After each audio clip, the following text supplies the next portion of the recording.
Allahu Akbar. La ilaha illallah. La ilaha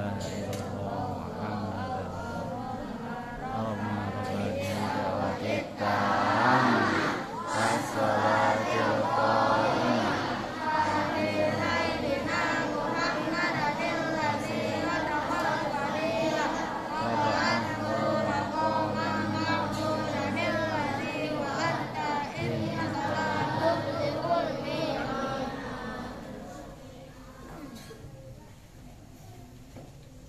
Bismillah. Alhamdulillah. Alhamdulillahilladzi ja'ala sakinata fi qulubil mu'minin liyazdadu imanan ma'a imanihim. Ashhadu an la ilaha illallah wa ashhadu anna sayyidana Muhammadan abduhu wa rasuluhu alladzi la nabiyya wa la rasula ba'dah. Faqala Allah ta'ala fi kitabihil karim wa huwa asdaqul qailin, a'udzu billahi minasy syaithanir rajim, bismillahirrahmanirrahim. Ya ayyuhalladzina amanu taqullaha haqqa tuqatih wa la tamutunna illa wa antum muslimun. Wa qala aidan, bismillahirrahmanirrahim, nahnu naqussu 'alaika naba'ahum bil haqq innahum fityatun amanu bi rabbihim wa zidnahum huda. Shadaqallahul azim. Hadirin sidang Jumat rahimahumullah. Setelah kita memanjatkan puja-puji serta syukur kita kepada Allah Subhanahu wa taala dan bersolawat kepada baginda Nabi Muhammad sallallahu alaihi wasallam, maka berikutnya sebagaimana rukun dalam Jumat, dalam khutbah, salah satunya adalah menyampaikan wasiat takwa. Maka di awal ini khatib menyampaikan wasiat bil khusus untuk khatib secara pribadi dan umumnya untuk kita semua. Marilah kita senantiasa menjaga ketakwaan kita kepada Allah Subhanahu wa taala. Karena dengan ketakwaan kita inilah kita bisa hidup, dan dengan ketakwaan inilah kita bisa melanjutkan kehidupan abadi nanti kelak di yaumil akhir. Mudah-mudahan kita termasuk golongan orang-orang yang Allah selamatkan dari azab neraka dan Allah kekalkan dalam nikmat surga yang luar biasa. Amin ya Allah ya rabbal alamin. Hadirin sidang Jumat rahimahumullah. Setelahnya baginda Nabi Muhammad sallallahu alaihi wasallam menerima wahyu, menerima perintah dari Allah Subhanahu wa taala untuk melaksanakan hijrah dari Mekah menuju Madinah, maka yang dilakukan pertama oleh baginda Nabi Muhammad sallallahu alaihi wasallam adalah mencari sahabat terdekatnya. Siapa sahabat terdekat baginda Nabi Muhammad sallallahu alaihi wasallam? Yaitu Abu Bakar As-Siddiq. Abu Bakar yang amat sangat terpercaya. Karena alasan inilah kemudian baginda Nabi Muhammad SAW kemudian mencari Sayyidina Abu Bakar As-Siddiq, karena beliau termasuk orang yang sangat dipercaya. Ketika Rasulullah memiliki rahasia apapun, maka Abu Bakar As-Siddiq adalah orang yang pertama mengetahuinya. Ini adalah keutamaan daripada Abu Bakar As-Siddiq. Hadirin sidang Jumat rahimahumullah. Setelahnya menghubungi Abu Bakar As-Siddiq, kemudian Rasulullah sallallahu alaihi wasallam melakukan perjalanan yang begitu panjang, yang begitu jauh dari Mekah menuju Madinah. Kalau diibaratkan di negeri kita, ibarat dari Jogja, dari Solo menuju Jakarta, jarak yang sangat luar biasa jauh. Dan itu ditempuh dengan berjalan kaki, bukan dengan kendaraan yang canggih, bukan. Karena pada saat itu kendaraan tercanggih itu adalah unta. Maka Rasulullah SAW melakukan perjalanan itu dengan berhari-hari. Dilakukan berdua dengan Sayyidina Abu Bakar As-Siddiq radhiyallahu anhu. Lalu kemudian singkat cerita, hadirin sidang Jumat rahimahumullah, baginda Nabi pun kemudian sampai di Madinah Al-Munawwarah. Dan ternyata hadirin sekalian, yang dilakukan oleh penduduk Madinah pada saat itu adalah bersukacita. Mereka penduduk Madinah menyambut baginda Nabi Muhammad SAW dengan begitu gembira, bagaikan menyambut orang yang sudah lama tidak berjumpa. Padahal hadirin sekalian, penduduk Madinah pada saat itu belum sekalipun bertemu dengan baginda Nabi Muhammad SAW, tapi memiliki kerinduan yang amat sangat luar biasa. Bahkan dalam sejarah dicatatkan ketika baginda Nabi Muhammad SAW disambut oleh orang Madinah, orang-orang Madinah kemudian membuat syair yang sampai saat ini kita dengar. Tola'al badru alaina min zaniyatil wada. Ini syair yang sangat luar biasa. Jikalau kita perdalam maknanya, maka ini menyimpan makna yang amat sangat luar biasa, menunjukkan kerinduan yang amat luar biasa dari penduduk Madinah pada saat itu. Namun yang jadi pertanyaan kita hadirin sekalian, mengapa orang-orang Madinah yang pada saat itu belum sekalipun bertemu dengan baginda Nabi, tapi memiliki kerinduan, memiliki kecintaan yang amat sangat besar terhadap baginda Nabi? Ternyata hadirin sekalian sidang Jumat rahimahumullah, beberapa tahun sebelum hijrahnya baginda Nabi, Nabi Muhammad SAW mengutus seorang pemuda yang gagah perkasa, yang cerdas luar biasa, bahkan tampan di antara kalangan para sahabat. Beliau termasuk orang yang tampan, yang paling tampan, bahkan paling menjaga penampilannya. Bahkan dikisahkan sebelum beliau masuk Islam, ketika beliau menggunakan pakaian, maka beliau menggunakan pakaian terbaiknya. Padahal usianya masih muda, ibarat artisnya di Mekah pada saat itu. Bahkan diceritakan ketika beliau lewat pada satu jalan tertentu, orangnya sudah tidak ada, sudah bermeter-meter jauh, tapi harum parfumnya masih tercium. Ini saking luar biasanya beliau dalam menjaga penampilan. Siapa beliau? Beliau adalah Mus'ab bin Umair, seorang pemuda yang luar biasa, tampan, dan berasal dari keluarga yang terhormat, yang kaya raya. Hadirin sidang Jumat rahimahumullah, pasca beliau masuk Islam, semua hal yang menjadi bajunya, yang menjadi cover beliau, dengan parfumnya yang mewah, dengan pakaiannya yang indah, semuanya dihilangkan, semuanya ditinggalkan.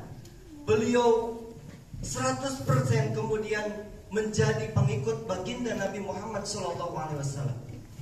Bahkan pernah satu ketika beliau Mus'ab bin Umair berdebat dengan ibunda, berdiskusi dengan ibundanya, karena ibundanya masih musyrik. Sementara Mus'ab bin Umair kemudian masuk Islam.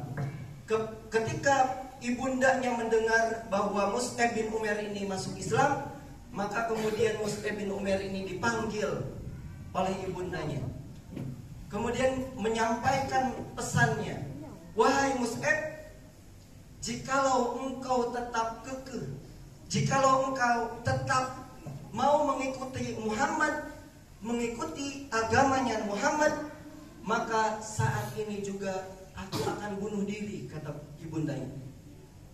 Hadirin sidang Jumat rahimahumullah, jikalau kita berada di posisi Mus'ab bin Umair, kira-kira apa yang akan kita lakukan? Tentu serba salah.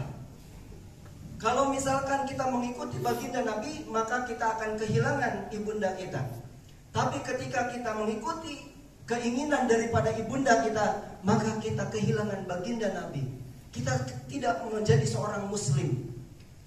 Tapi luar biasanya Mus'ab bin Umair, hadirin sekalian sidang Jumat rahimahullah, beliau dengan ketegasannya, dengan keteguhannya menjawab apa yang menjadi pernyataan daripada ibundanya. Wahai ibundaku tercinta, wahai ibundaku tersayang, sungguh aku sangat menyayangimu, aku sangat menyayangi engkau wahai ibundaku. Namun jikalau engkau meminta aku untuk meninggalkan Islam, maka ingatlah wahai ibu, jikalau engkau memiliki 1000 nyawa sekalipun dan satu persatu nyawa itu hilang, dicabut oleh Allah Subhanahu wa taala, maka aku akan tetap berada dalam keadaan beriman kepada Allah Subhanahu wa taala dan menjadi pengikut baginda Nabi Muhammad sallallahu alaihi wasallam. Dengan keteguhan dan ketegasan yang dimiliki oleh Mus'ab bin Umair ini, kemudian hati ibundanya luluh, menyerah. Ya sudah, kalau begitu terserah kamu saja. Hadirin sidang Jumat rahimahumullah, ini gambaran pemuda yang sangat luar biasa yang dimiliki pada masa baginda Nabi Muhammad SAW.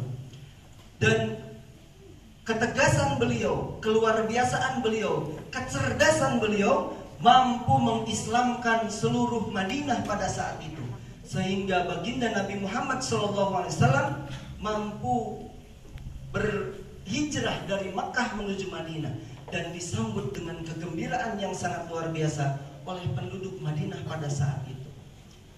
Kalau kita lihat lagi hadirin sekalian sidang Jumat rahimahumullah, maju lagi masanya, masa yang sudah lewat setelah baginda Nabi Muhammad SAW meninggal, kita mengenal ada sosok Muhammad Al-Fatih, seorang pemuda usianya baru 21 tahun, namun mampu mewujudkan bisyarah baginda Nabi Muhammad SAW, mampu mewujudkan apa yang menjadi janji dari baginda Nabi Muhammad SAW.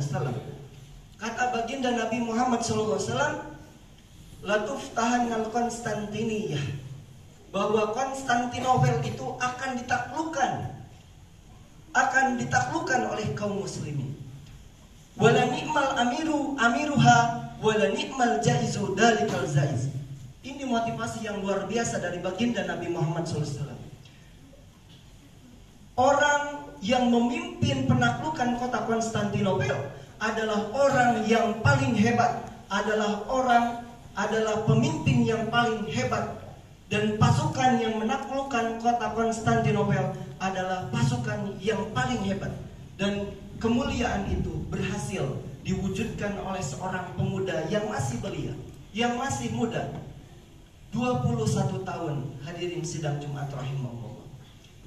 Dari beberapa peristiwa sejarah yang sudah lewat, bahkan kita pun mengenal tokoh-tokoh pemuda di Indonesia. Ada Hos Cokro Aminoto, kemudian ada Jenderal Sudirman.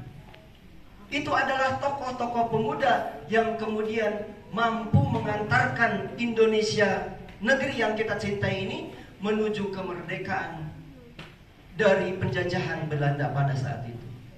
Maka kita bisa menarik kesimpulan bahwa sesungguhnya di tangan kita, di tangan para pemuda lah negeri yang Allah Subhanahu wa taala limpahi dengan kucuran rahmat ini akan terbebas dari segala penjajahan, dari segala mara bahaya di tangan para pemuda. Hadirin sidang Jumat rahimahumullah, Lalu apa yang menjadi kunci keberhasilan para pemuda tadi mampu menjadi pemuda yang sukses?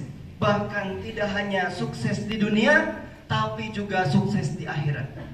Setidaknya ada beberapa poin yang kemudian khatib ambil kesimpulan. Yang pertama, mengapa mereka memiliki kesuksesan di dunia dan akhirat? Karena yang pertama, mereka memiliki keimanan yang mengakar, yang menghujam ke dalam hati sanubari dari masing-masing mereka. Kemudian yang kedua, mereka memiliki keimanan yang menggerakkan, sehingga mereka tidak hanya percaya bahwa adanya Allah itu ada, bahwa Muhammad itu utusan Allah, akan tetapi ketika mereka bersyahadat, ketika mereka beriman kepada Allah dan Rasulnya, mereka pun beramal, mereka pun berjuang, mereka pun berkorban untuk negara dan juga untuk agamanya. Yang ketiga, kekuatan yang mereka miliki itu mampu untuk melawan hawa nafsu mereka sendiri. Karena hadirin sidang Jumat rahimahumullah, godaan terbesar bagi pemuda di zaman manapun adalah godaan hawa nafsunya sendiri. Malas-malasan, inginnya enak, menuruti hawa nafsunya. Itu yang menjadi tantangan yang luar biasa bagi para pemuda dari zaman dulu sampai zaman sekarang. Namun hadirin sekalian sidang Jumat rahimahumullah, para pemuda yang tadi disebutkan di awal mampu menjadi orang-orang yang sukses di dunia dan di akhirat. Salah satunya karena berkat arahan, bimbingan, dan juga pendidikan yang dilakukan oleh para murabbinya, para musyrifnya, para gurunya. Dan inilah Bapak Ibu guru sekalian, Bapak-bapak sekalian, terutama yang mengajar di SD ataupun di SMP Al-Azhar, ini menjadi PR terbesar kita. Bagaimana mengarahkan para pemuda kita menjadi pemuda yang sukses di dunia wal akhirat. Allahu a'lam bishawab. Barakallahu li wa lakum fil Qur'anil azim wa nafa'ani wa iyyakum minal ayati wa dzikril hakim. Fataqabbal minni wa minkum innahu huwas samiul alim.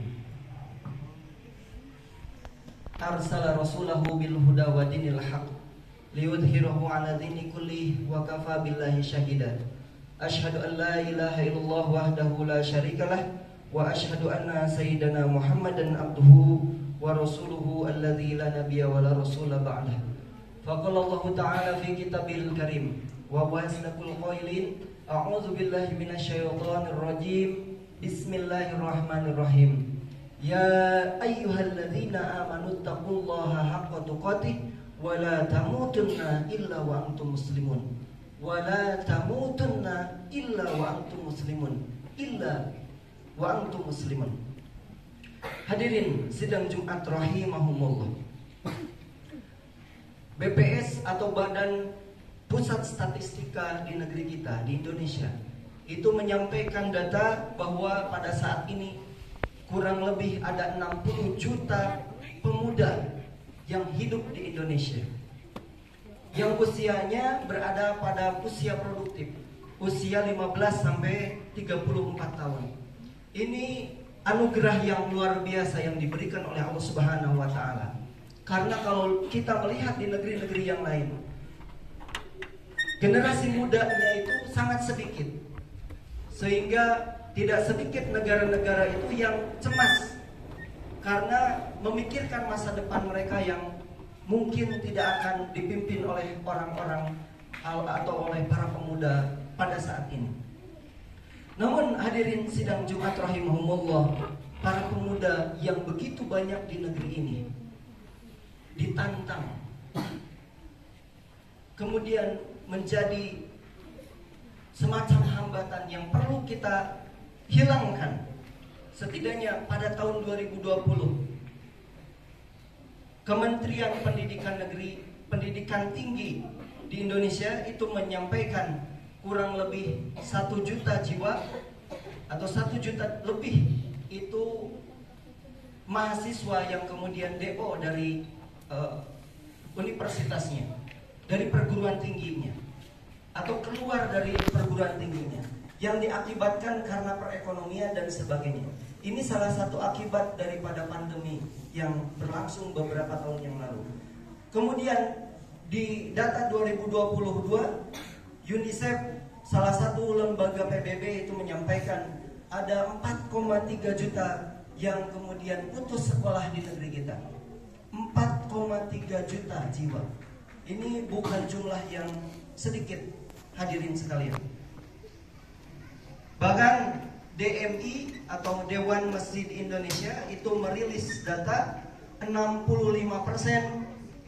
penduduk Indonesia yang diantaranya para pemuda muslim itu buta huruf Al-Quran, tidak mampu untuk membaca Al-Quran. Ini menjadi tantangan yang sangat luar biasa untuk para pendidik, untuk kita semua orang tua. Bagaimana mungkin kita melihat generasi-generasi emas, para pemuda yang sukses dunia dan akhirat, sebagaimana Muhammad Al-Fatih, sebagaimana Mus'ab bin Umair yang luar biasa tadi. Kalau misalkan kualitas pendidikannya, kalau misalkan anak-anak mudanya yang kemudian terjun di dunia pendidikan, itu amat sangat minim, amat sangat sedikit. Padahal salah satu yang menentukan kualitas diri kita itu adalah pendidikan. Ini menjadi tantangan sekali lagi, menjadi tantangan yang amat sangat berat untuk kita semua. Maka hadirin sekalian sidang Jumat rahimahumullah, di satu sisi kita dianugerahi potensi yang amat sangat besar oleh Allah Subhanahu wa taala, tapi di sisi lain ada tantangan di hadapan kita. Maka tidak ada kekuatan yang mampu mengatasi segala problem permasalahan ini kecuali kekuatan dari Allah Subhanahu wa taala. Maka di khutbah yang kedua ini kita memanjatkan doa kepada Allah Subhanahu wa taala.